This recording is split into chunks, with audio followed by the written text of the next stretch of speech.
I had the honor and pleasure of having a meal with you, Yes. and every story you told was just great. So tell those, will you? Well, I'm good in restaurants. You're good in restaurants. Yeah. Should we get some food? Would that help? I You, as I mentioned, this is your ninth Oscar nomination. Yes. Do you still, is it still rewarding, exciting, any of those things? Oh yeah. Yeah. So, it really is, like you say. But nowadays they have the preamble to the Oscars. They Yes. have a lot of award shows. Mm-hmm. Al Pacino's long-awaited confession. For decades, Al Pacino has been one of Hollywood's most respected and enigmatic figures. His legendary performances in The Godfather, Scarface, Heat, and Scent of a Woman cemented his place in cinematic history. But behind the fame and the accolades, Pacino has carried deep personal wounds, betrayals, heartbreaks, and grudges that he has kept hidden from the public for years. Now, at 82, he has finally made a shocking revelation. There is one person in his life he has never been able to forgive. Fans have long speculated about his complicated relationships, from his distant father to his failed romances and conflicts with Hollywood elites. Who was the person that hurt him so deeply that he could never let it go? This revelation is more than just Hollywood gossip. It offers a rare glimpse into the mind of a man who has spent his life portraying powerful, deeply conflicted characters. Was it someone in the industry? A close friend? Or was it a betrayal from his own past that has haunted him for decades? Pacino's story isn't just about fame and success. It's about survival. From a rough childhood in New York's toughest neighborhoods to being rejected by Hollywood before finally breaking through, his life has been shaped by struggle. And through it all, there has been one wound that has never healed. This confession changes everything we thought we knew about him. It sheds light on his lifelong battle with trust, his refusal to marry, and the emotional depth he brings to every role. The truth has finally come out. But is it too late for forgiveness? A rough childhood. The hardships that shaped Al Pacino. Al Pacino was born on April 25, 1940, in East Harlem, New York. His childhood was anything but easy. When he was just 2 years old, his parents split up, and his father, Salvatore Pacino, disappeared from his life. His mother, Rose, was left to raise him alone, moving in with her parents in the South Bronx. Growing up in poverty, young Al learned early on that life was a struggle. His grandfather was the family's pillar, working hard to keep them afloat, but money was always tight. His mother worked multiple jobs, trying her best to provide for her son, but Al often felt lonely and abandoned. Without a father figure, Pacino grew up feeling like an outsider. His teachers noticed his anger and defiance. He was smart but restless, uninterested in school, and more drawn to the streets. He found himself hanging out with the wrong crowd, getting into fights, and skipping school.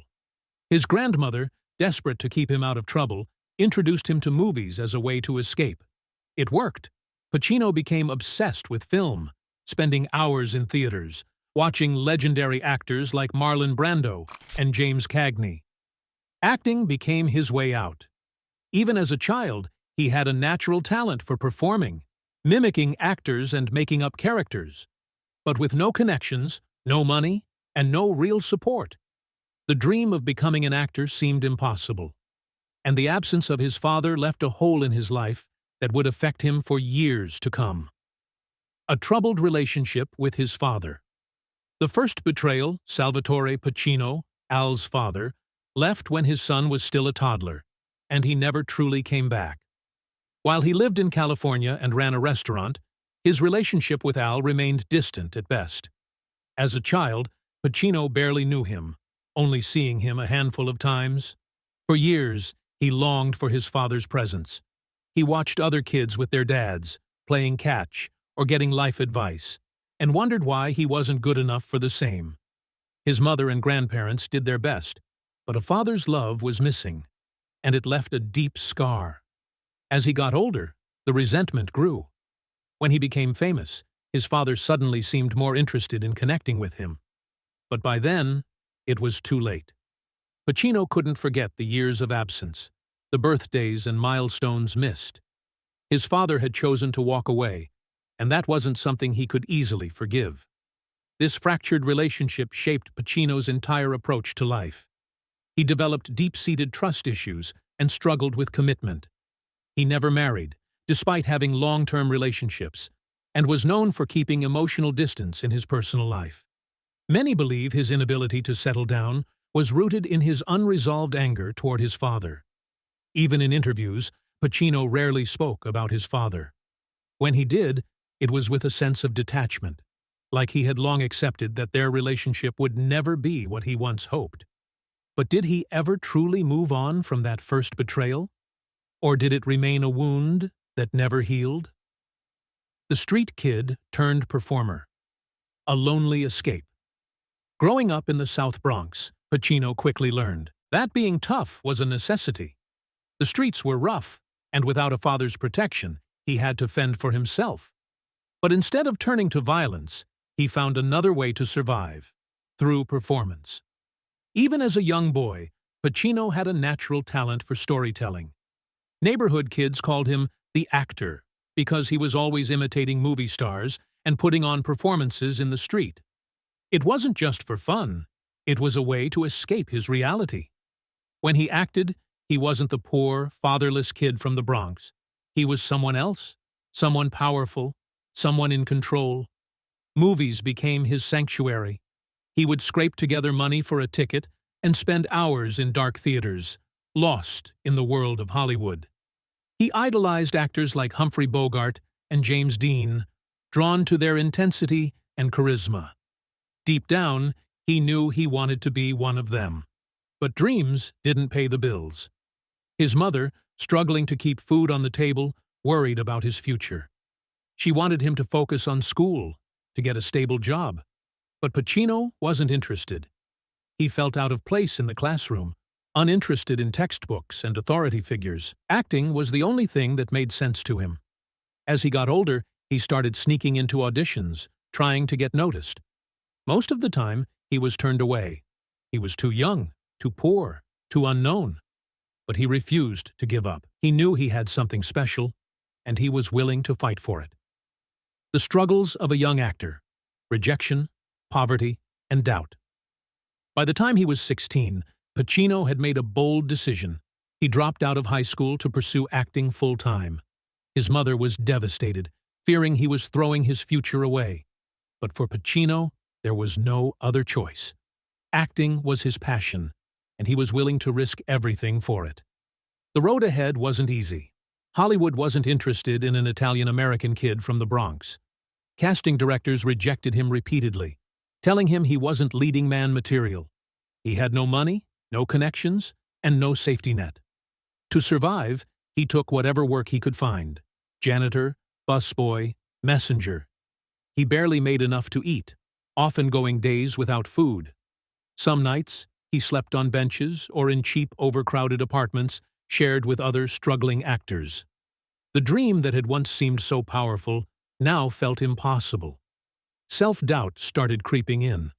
Maybe Hollywood was right. Maybe he wasn't meant to make it. He thought about quitting, about going back to school or finding a real job. But deep down, he knew he couldn't give up. Acting wasn't just a dream. It was his only way out. Then, just when things seemed hopeless, he got his first break. A small role in an off-Broadway play caught the attention of a few industry insiders. It wasn't much, but it was enough to keep him going. Little did he know, his life was about to change forever. A mother's tragic death. A loss he could never forget. Just as Al Pacino was finding his path as an actor, tragedy struck. In 1962, his mother, Rose, died suddenly at just 43 years old. She had been his rock, the one person who always believed in him. Her death left him devastated. A year later, his grandfather, another major figure in his life, also passed away. Losing both of them so close together sent Pacino into a deep depression. At the time, he was still struggling to break into acting, making their loss even harder to bear. Pacino often reflected on how painful it was that his mother never saw him succeed. He had dreamed of repaying her for her sacrifices, but that chance was taken from him. This grief never left him, and many believe it fueled the emotional depth he brought to his roles. His performances in The Godfather and Scarface carried an intensity drawn from real pain. Despite his success, Pacino admitted he never fully recovered. Even in his later years, he spoke about wishing she could have witnessed his rise to stardom. No amount of fame or fortune could ever fill the void she left behind. Hollywood's brutal rejection, the pain of being an outsider. Even after years of struggle, Hollywood continued to reject Pacino. He was told he wasn't handsome enough, his accent was too thick, and his demeanor was too intense. At a time when leading men were clean-cut and all-American, Pacino, a brooding Italian-American from the Bronx, didn't fit the mold. While he found some success in theater, film executives didn't take him seriously. Still, he refused to give up. He trained at the Actors Studio under the legendary Lee Strasberg and worked tirelessly in off-Broadway productions. His persistence paid off when he landed The Panic in Needle Park, 1971, a raw, gritty film about heroin addiction. The movie wasn't a huge hit, but one key figure noticed him: Francis Ford Coppola. Coppola believed Pacino was perfect for The Godfather's Michael Corleone, but the studio resisted. They wanted a big name like Robert Redford or Warren Beatty. Pacino's screen test was a disaster. He was exhausted, struggled with his lines, and failed to impress. The studio nearly fired him before filming even began. But Coppola refused to back down. He saw something in Pacino that no one else did. Despite endless doubts and pressure, Pacino finally got his shot. Little did Hollywood know, they were about to witness one of the greatest performances in film history. The Godfather, the role that almost didn't happen. Even after winning the role, Pacino faced constant scrutiny. Studio executives thought he was too subdued, too quiet. They didn't understand that he was crafting a slow-burning transformation. From an innocent outsider to a ruthless mafia boss, the pressure was unbearable. During the first few weeks of filming, he was nearly fired multiple times. But as the movie progressed, his performance became undeniable. When The Godfather was released in 1972, it became an instant classic. Pacino's portrayal of Michael Corleone was hailed as one of the greatest in cinema history. He was nominated for an Academy Award, but when he was placed in the supporting actor category instead of Best Actor, he was furious. He boycotted the Oscars in protest, his first of many battles with Hollywood's award system. Though The Godfather changed his life, Pacino never forgot how hard he had to fight for respect. Hollywood had underestimated him, and he knew how quickly they could turn on him again. 9. The Hollywood Backstabbers. Who betrayed Al Pacino? With success came new enemies. After The Godfather, Pacino expected to be treated as an A-list star. Instead, he faced power struggles and betrayals from jealous co-stars, executives, and producers. One of his biggest battles came during The Godfather Part 2. By this time, he had proven his worth, and he demanded a fair salary. The studio resisted, unwilling to pay him what he deserved. At one point, he even considered walking away from the film. There were also whispers of backstabbing within Hollywood. Some insiders suggested that a well-known figure, whether an actor, director, or studio executive, tried to sabotage Pacino's career. Though he never named names, those close to him hinted at deep wounds from someone he once trusted. Despite becoming one of the greatest actors of his time, Pacino always kept Hollywood at arm's length. He avoided the party scene, maintained a small circle, and remained wary of industry politics. He had learned the hard way. Hollywood could build you up, but it could just as easily tear you down. 10. His battle with alcohol. The struggles he kept hidden. Fame brought Pacino everything he had ever wanted, but it also came with stress, pressure, and loneliness. To cope, he turned to alcohol. At first, it was just an escape after long days on set. But soon, Drinking became a regular part of his routine. Those close to him, including actress Jill Clayburgh, noticed the toll it was taking. She later admitted she felt alone in their relationship, as Pacino buried himself in work and whiskey. His drinking escalated, affecting both his personal life and career. By the late 1970s, he realized he was heading down a dangerous path. Though he never publicly entered rehab, he quietly made the decision to cut back. He was determined not to let alcohol destroy everything he had worked for. Pacino's battle with addiction remained a private struggle, but his decision to get sober helped him reclaim control over his life. He had fought too hard to let his demons win.